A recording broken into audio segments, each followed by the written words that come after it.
You are live. Good evening and welcome to our first virtual cooking demo at Feed and See. Thank you so much for choosing to join us tonight and choosing to support the mission at Feed and See by purchasing tickets for this evening. Our cooking demos are a part of our culinary job training program because the students have the ability to learn to cook different things while working with Chef Andrew. Your instructor tonight will be Chef Andrew, and he has many years of experience in fine dining as well as in teaching. We really hope you enjoy the event. Thanks so much for coming.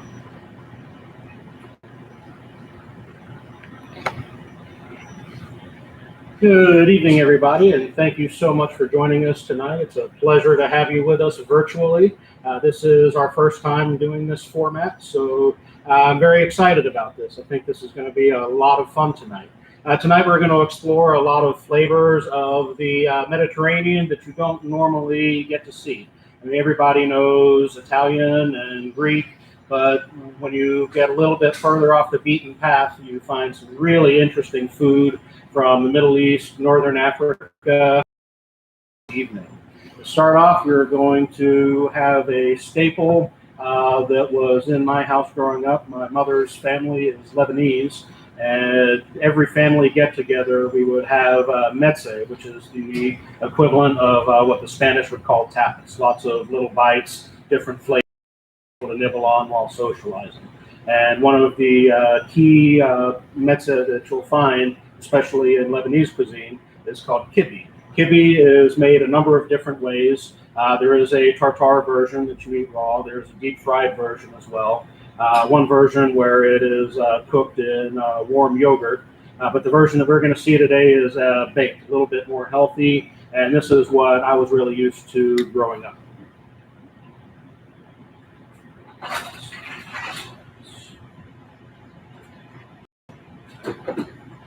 So the thing we're going to start with first is the sauce. We're going to make a very quick yogurt cheese out of Greek yogurt. Very simple recipe. There's only 2 ingredients, yogurt and salt. You salt the yogurt to help drain the whey out of the yogurt, and you're going to stir in, says a quarter of a teaspoon of salt per cup of yogurt. No sense in making it in that small of an amount, so we're going to use about a teaspoon of salt with an entire quart of yogurt. When I was making this for our demo, I did 3 batches, 3 quarts of yogurt each time. You end up losing about a quarter of the volume of yogurt in the whey dripping off. But it's very simple. All you have to do is stir your salt into your yogurt and then drain it through cheesecloth. I'm going to use a little basket strainer. We're still going to line the inside of it with our cheesecloth. If you don't line it with a cheesecloth, you do risk having some of your finished product actually fall through the strainer unless you're using a really fine strainer. Line your container with cheesecloth. Get into it with your yogurt. And you want to just cover this and refrigerate it overnight. The next morning, you'll see a lot of the whey dripping off. And the end result will be about the consistency of cream cheese. But the flavor will be more similar to goat cheese. This is assuming that we don't add any other flavors to this. But you can always add some lemon zest. This particular application will take on all sorts of different flavors. You can use fresh herbs. It's pretty much limited only by your imagination. Now we're going to get to the more interesting part. We're actually going to make a force meat to layer our dish before we bake it. And we're going to start off with onions.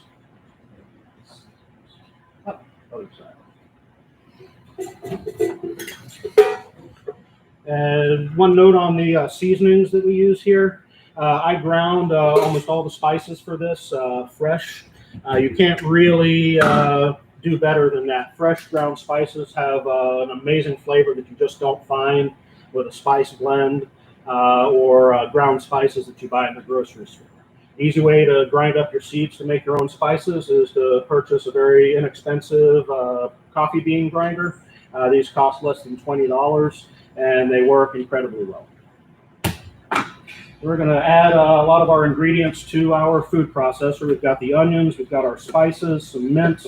One of the ingredients in this is called bulgur wheat. Bulgur wheat is difficult to find in a lot of grocery stores.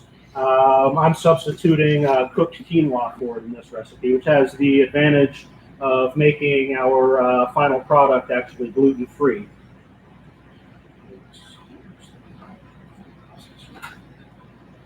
Here. We're going to chop our quinoa, our onions, our spices together. Get this nice and combined.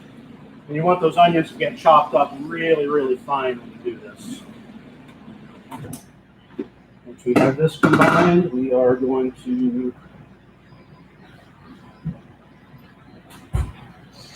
grab some raw beef. The leaner you find, the better it's going to be. Combine this all in our food processor, and it's going to turn into kind of like a paste. While we're waiting on that, we start by oiling the pan that we're going to build this in. You want to have a decent amount of oil in the bottom of your pan so that none of this ends up sticking.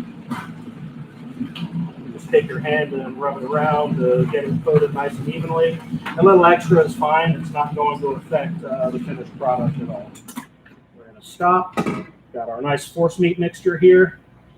Should be just a little bit sticky. If it's really, really sticky, you probably overworked it just a little bit. So we're going to start by placing about half of this into the bottom of our pan and pressing it into a pretty thin layer. I've found that you want to have a little bit more force meat left to cover the top of it. We're just going to push this into our pan, working it all the way to the edges.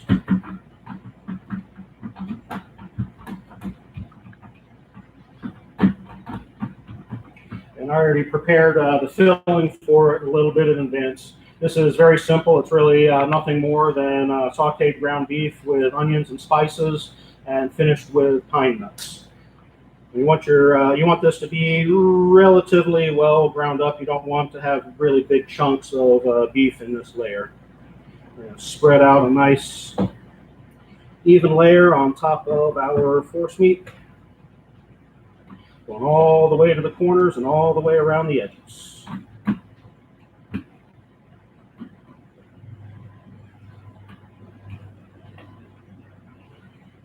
Once we get to this point, we've got a nice layer of this hashwe filling.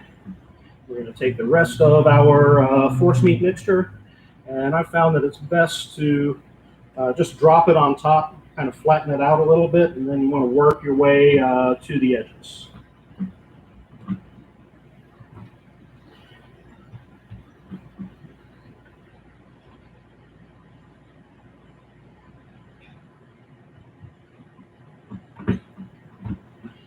The reason why you want to make sure that you have a little bit more than half left when you're doing this is that if you end up running out, well, you're in a little bit of trouble because you really want this meat mixture to stay as cold as possible.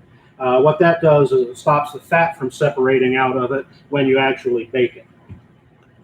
It's another good reason why you want to have the most lean ground beef that you can find to make this. Ground sirloin works great. It's usually somewhere between 93 and 96% lean. You also want this to be about as fresh as you can find. Most grocery stores grind meat fresh every day, and that's fine.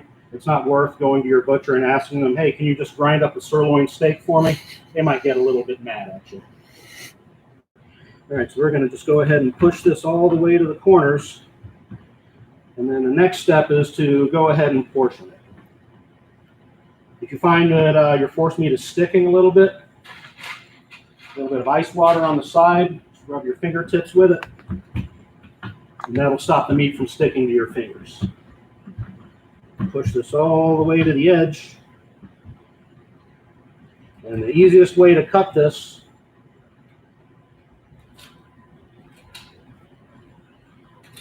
with a pizza wheel. I use these to cut just about everything from brownies to the baklava that we're going to be showing you later. And traditionally, you just cut this into diamonds.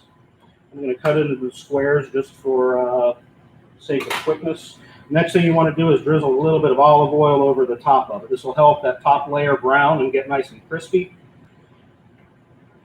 I'm just going to take a little basting brush. Just make sure it's nice and evenly spread out. And this will take every bit of an hour in the oven to cook properly. You want it to be fully done. There's no reason leaving this medium rare. Take this, throw it into our oven, and an hour later, come out, we can let it cool, and it's ready to eat at that point.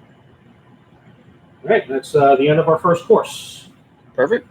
Ryan, do we have any questions so far? No questions. Kathleen Hoffman said thank you for sharing your cooking knowledge. Oh, that's wonderful. You're very welcome. This is something that I absolutely love to do. I love to share my knowledge with people who love to eat and love to learn.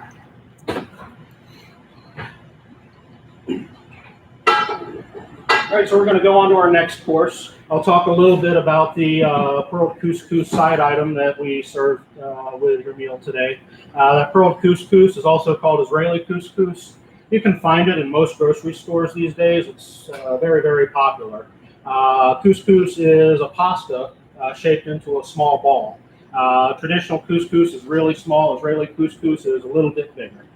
You cook it in roughly the same volume of water that you have pasta. Just the first cup you make, you probably want an extra quarter cup of water. Every other cup of pasta you're going to cook, just another cup of water is all you need. Just put it all in the pot together, turn the heat on underneath it, bring it up to boil and let it simmer for about 10 minutes. All the water should be gone. The pasta should be ready to serve. The vegetables that we put into the side dish were just simply tossed in olive oil and some seasonings and roasted in the oven. We combined it with the whole couscous and just mixed it together with a little bit of lemon juice and a little bit more olive oil. So we're about to sear off some lamb shanks.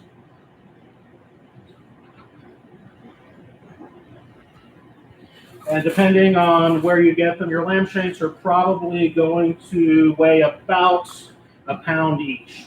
If you can find some that are a little bit larger, that is ideal. Pound and a quarter is a really nice size for this particular dish.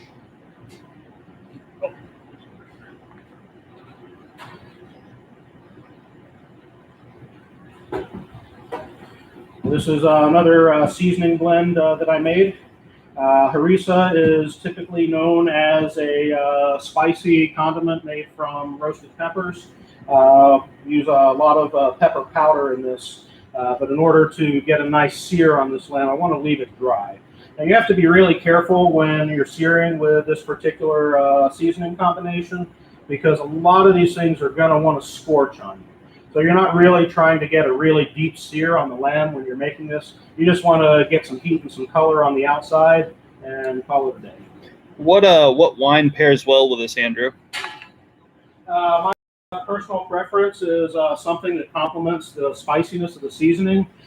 So I'd recommend, if you can find Chateau Moussard from Lebanon, it's a fantastic choice.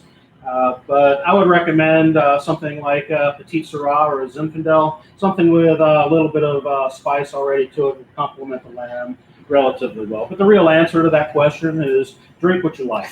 If you prefer white wine, there's no reason why you can't enjoy white wine with this either. I'm going to go ahead and season the side of some of these lamb shanks. Let's see. We've got Kathleen Hoffman said it was so delicious we couldn't wait. We especially love the kibbeh bilsenia. Kibbeh bilsenia. Yeah. Is just the term for the baked kibbeh. Yeah. If you are eating the raw version, that is called kibbeh naye. The fried version is called kibbeh ras. And then Angie Marshall said first course was delicious. Michelle F. really liked the kibbeh. Had it once before, but it had a little different texture and no pine nuts. Yours was delicious, so enjoyed it. All right, so we've got some olive oil in our saute pan. Usually you don't saute with olive oil because it does tend to break down under heat relatively quickly. This is going to be a pretty fast sear, so we should be fine with it. It's not an extended cooking time. You want to make sure your pan's pretty hot. You want a decent amount of oil in there because we're going to add some vegetables after we sear the lamb, and we're going to build our braising liquid out of that. So once the lamb's seared, we're going to go into the pan with some diced up celery and carrots. And we'll sweat that in the oil that's left in the pan. Then we'll add some diced tomatoes to it, straight out of the can. Works just fine. And then we'll add some vegetable stock to the pan, pour it over the seared lamb, and into the low oven for 3 hours to braise.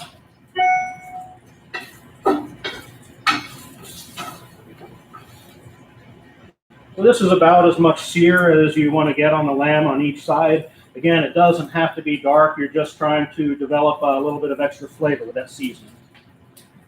So you can actually finish this searing process on the lamb shanks in a couple of minutes. That's really all it takes. We have a little pan here that we're going to transfer our lamb to. When you're making this at home, I recommend when you're braising something to use as small of a pan as possible in the oven. That way you don't need to use as much liquid to braise your protein. I'll get to that in a second. I'm trying to get a little bit ahead of myself here. Couscous was a hit too. Oh, that's very nice dish. Just go ahead and drop this down here.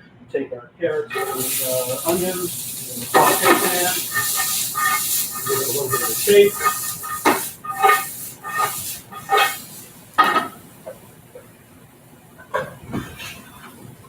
You want to cook that down a little bit too to develop a decent amount of flavor in those vegetables, and you'll really earn some dividends in the finished sauce. So after the lamb comes out of the oven, take the lamb out of the braising liquid and puree the remaining liquid and vegetables into your sauce. You can season it a little bit more with the harissa seasoning if you like it a little bit spicier. If you find that the sauce is a little thin, you just give it a teaspoon or two of tomato paste. It'll thicken it right back up. For those that don't like lamb, what other protein would you suggest to switch it up? Chicken works really well. You can just sear some chicken pieces. They tend to lend themselves really well to a braise too. I wouldn't really do this with beef. Probably lamb or chicken are your best choices for this dish. Perfect. I've never really tried the seasoning with pork before. It could work. But what really matters is that you actually enjoy the seasoning blend and the spice flavors that you get from this particular kind of cuisine. So I've got a little bit of color on my vegetables. They're starting to get soft a little bit. I don't have to cook them to death at this point. And I'm going to just go ahead and add this tomato product to my pan. The liquid in that pan will take up any of the flavors that get stuck to the pan during the cooking process.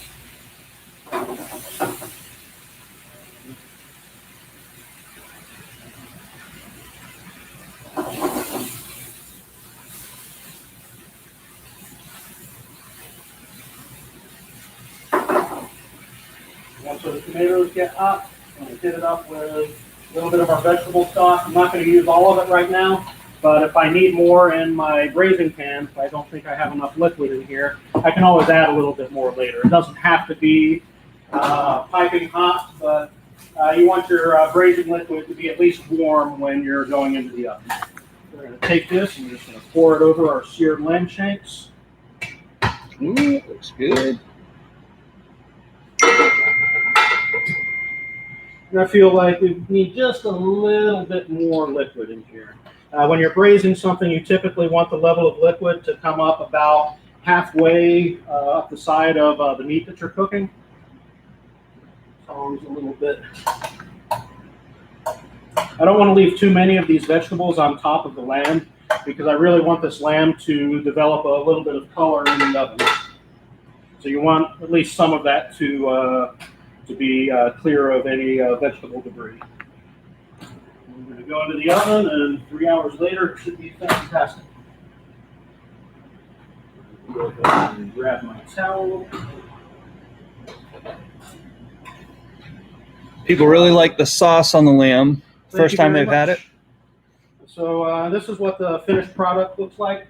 This is being reheated, similar to how you reheated this at home.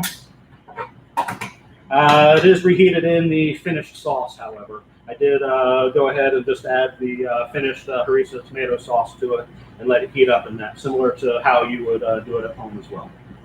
Boy, it smells amazing. I can't wait to have some of this in my dinner.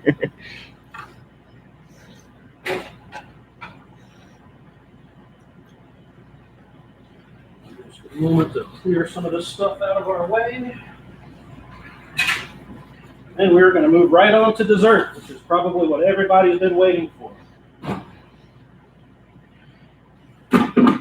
Now, baklava is, there's a little bit of a question as to who actually owns the rights to call it their own. You hear that there's a lot of, you get a lot of baklava in like Greek restaurants, but a lot of baklava comes from Turkey. We're making a variety of baklava called Gaziantep, which is the name of a town in southern Turkey known for its pistachios. Go figure. Someone asked if this would work with lamb chops. I probably wouldn't do this with lamb chops. I mean, the sauce will work very well with it, and the seasonings will work very well with it. But you wouldn't want to cook lamb chops for a very long time because the chops come from a more tender muscle. So ideally, you want to leave that less done. A braise will definitely cook something well done. The long, slow cooking process breaks down your muscle fibers and makes the meat really tender. Lamb chops are typically already pretty tender. If they're shoulder chops, it would work. But if you're using like a loin chop or a rib chop, I'd recommend just seasoning it with the harissa and giving it a quick sear in a pan or on the grill and leaving it a nice medium rare. Gotcha.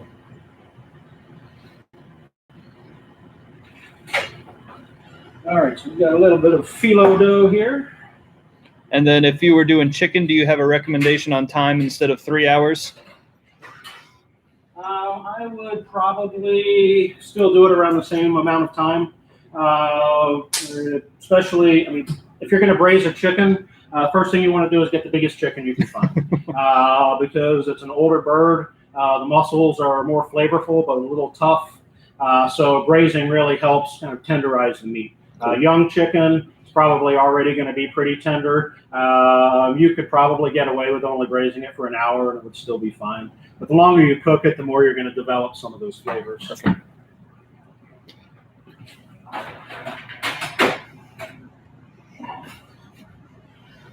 All right, so baklava. Pretty crowded on here, pretty good. How's it look on the computer? Good. We have some melted butter right here. First thing we're going to do is brush the bottom of the pan with a decent amount of butter to stop our layers of phyllo dough from sticking.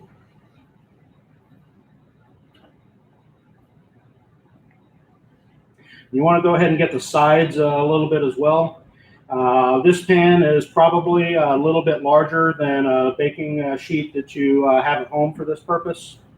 But this is actually the size pan. We call this a half sheet tray in restaurant world. And it just so happens that they make these sheets of phyllo dough exactly that size. You want to definitely give your phyllo dough at least a day to thaw out. 2 days is probably preferable. And you have to work with this very carefully because it is pretty fragile. I mean, these sheets are paper thin, and you can almost see through them. And if you handle them too roughly, they're definitely going to tear on you, and you won't have quite as nice looking finished product. I'm just going to go ahead and layer these in the pan. We're going to brush each layer with a little bit of this butter. You don't have to put a whole lot of butter on this. The point of brushing the layers with butter is to get these to rise up during the baking process. Also adds a lot of flavor. We'll brush the first layer with our butter. You want to have the most layers of your baklava on the bottom so that it holds up and it doesn't get too tremendously soggy. So depending on the thickness of your phyllo dough, I mean, you might be able to get away with like 5 or 6 layers of the number 7 thickness. If you're working with the number 4 or number 5, it's a little bit thinner. You probably want to go at least 8 or 9 layers. The restaurant where I used to make this, we did 10 layers before we started adding any of the fillings. So this is going to be a little bit repetitive. We're just going to quickly brush all these layers with butter. People really like the pistachios in the baklava. They've only had walnuts before. So the pistachios are grown in southern Turkey, where this particular dish, the version of this dish originated. If you get baklava in northern Turkey, it's likely to have hazelnuts in it. Walnuts are popular, but you can use just about any nut you want. It'll all work. You just have to chop it up so that it's fairly crumbly. And once again, you probably want to use a coffee grinder to grind your seasonings fresh.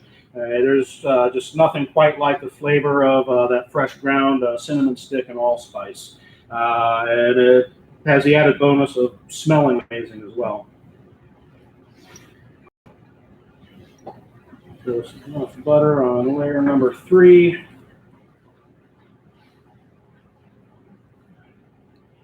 Another one. I recommend carrying these things by the corners. Lift them up by the 2 wide corners.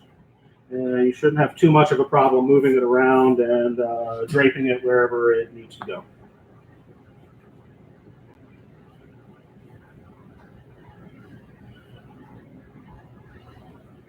You even got some first timers too. Oh, fantastic. Thank you for joining us. That is wonderful to hear.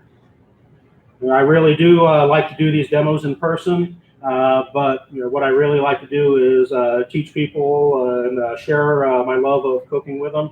So this is definitely better than not doing them at all. Having quite a lot of fun doing this. All right, so I think we're on layer 5 here. And I probably want to do at least a 6th layer before starting to add any filling. What we're going to do is we're just going to add our chopped pistachios that are already mixed with sugar and cinnamon and allspice. See how quickly that tears? Gotta be gentle.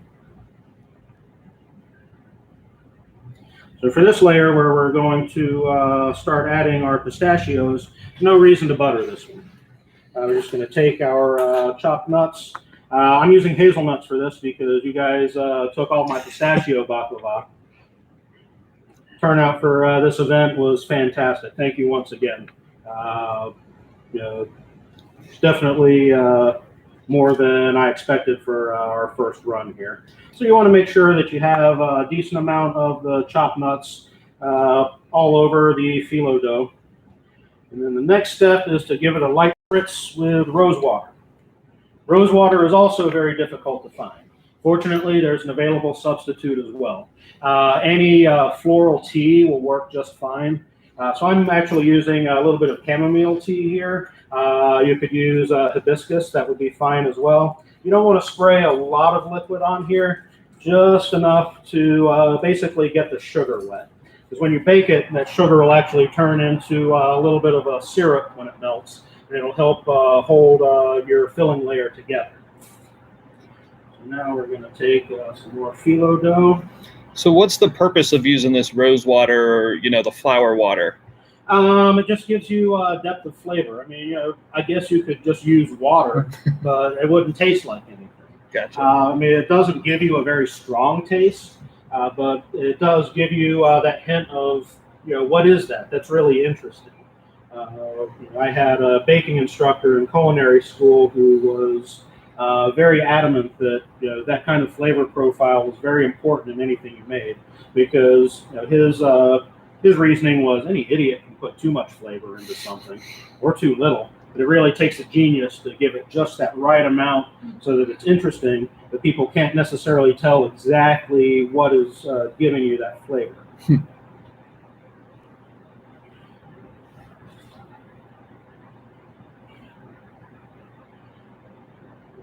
bit more butter on our phyllo. I should probably start counting these leaves just so I make sure that I've got enough left to top. I may only do 2 layers of nuts in this batch just so I don't run out of phyllo dough at the end. So we'll just have to use a little bit more each layer. If you're really worried about the appearance of this, I mean, this puff pastry is going to rise up in the oven, so if you want the pan to have a really nice appearance, you probably want to go ahead and trim the edges to fit neatly in your pan. I don't really worry about that too much.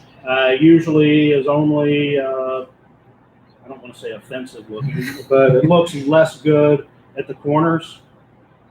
Trim the corners, save them for yourself, serve the rest of your guests.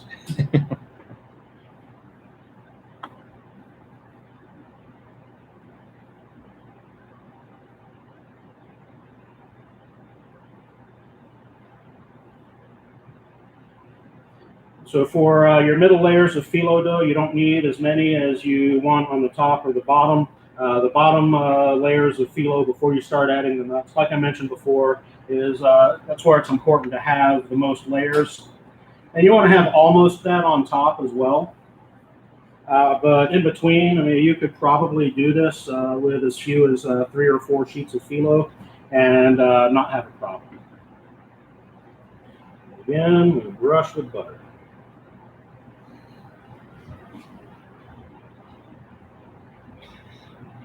So once we finish this, we're just going to go right into the oven with it. And this needs to bake for about an hour.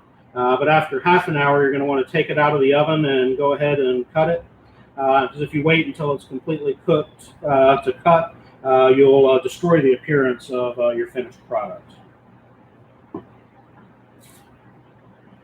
Again, the best way to cut through this, pizza wheel. The most universal pieces of equipment you can find in the kitchen. It's great for cutting straight lines on just about anything. As a little added bonus, if you want to cut lines that are pretty straight using a pizza wheel, pull it towards you. Don't push it away from you. If you pull it towards you, it's a lot easier to line up.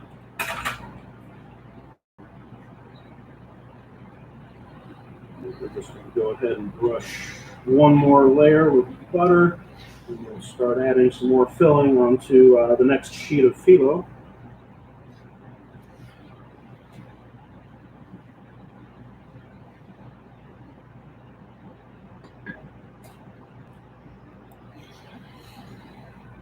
Is everybody eating their dessert course yet, or are we still enjoying the lamb? I think a lot of them already ate their dessert before they had the lamb. Yeah, that's the beauty of being an adult. I remember when I was younger, my parents would tell me, "Oh, you can't have something sweet before dinner; you'll ruin your appetite." As an adult, you learn, it doesn't matter if you ruin your appetite because there's going to be another one coming behind it in just a couple of hours. Go ahead and put a decent amount of this onto our next layer. And we're just going to layer this twice instead of 3 times, like our recipe says. I'm going to put a little bit more on here. If you're worried about the stability of this, use a little bit less of your nut mixture on the first layer and more on the next layer. That way the bottom stays fairly strong.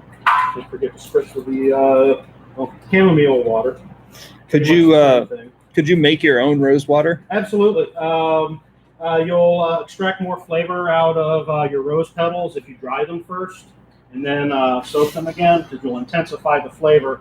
You won't lose quite as much in the water. Yeah. Most people are saying dessert's been history. Dessert is gone. Well, I can't say I blame you. All right, so now we're going to just run through a couple more layers here. And I'm going to go ahead and talk a little bit about what we do once this comes out of the oven. I already mentioned that we're going to take this out of the oven halfway through and go ahead and cut it so that we have a decent idea of how many portions we have. I usually cut a pan like this into 24 6x4 pieces, which is 3 cuts this way by 5 cuts this way. Once the baklava comes out of the oven after the full hour of baking, you want to go ahead and let it cool down a little bit before the next step. And the next step is going to be to cut it again, just so you make sure that those cut lines are nice and clean. And then you're going to pour your syrup over the top of it. You really want the baklava to be at least mostly cool before you add the syrup. Otherwise, you'll probably be waiting a long time for it to cool down. The syrup doesn't have to be piping hot when you add it. It just needs to be nice and fluid.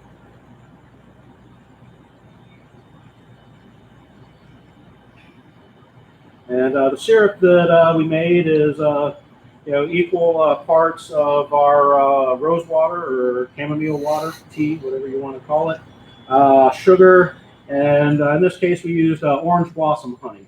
I really like the nuance that you get from that orange blossom honey. It's just something that again gives you that little something extra that you wouldn't get just from using your sous vide honey or wildflower honey. The orange essence in it just really amazing to me. I think I've only got 2 sheets of phyllo left, so that's going to be, forget if that's going to be 4 or 5 on top. That should be enough for us. What was your first baklava you made? I developed this recipe a number of years ago, and it's one that I've always come back to. I've worked for a very creative chef who really liked using exotic ingredients and liked to do different things. This particular restaurant, when it was slow during the time that you have between like Valentine's Day and summer, we would always do themed menus in the middle of the week. The chef that I trained under, I worked under at that restaurant, had a very strong Asian background. So he would always put together these meals that would showcase different form of Asian cuisine. So he would go from Thai to Japanese to Korean to whatever he felt like at the time. And he always told me that all my Asian food tasted Thai. And it's probably because those particular seasonings in Thai food are the ones that I like a little bit more. So I took that as a compliment. I don't think he meant it that way, but your attitude towards criticism is really what defines you as a chef, quite honestly. If you take things personally, you're probably not going to last very long in this industry. Contrary to popular belief, yelling in a kitchen really doesn't do anything good for you. It just makes people mad at you. I learned that the hard way. And I actually had somebody take me aside and say, "Hey, if you keep on acting like this, you're not going to be working in my kitchen." And I took it to heart. All right, now we have a nice, you always want to use up a fair bit of butter on that top layer. It'll just make your puff pastry really, really nice and crispy on top. So we can take a moment now, and instead if we're really picky, we just kind of cut into the corner with this pizza wheel.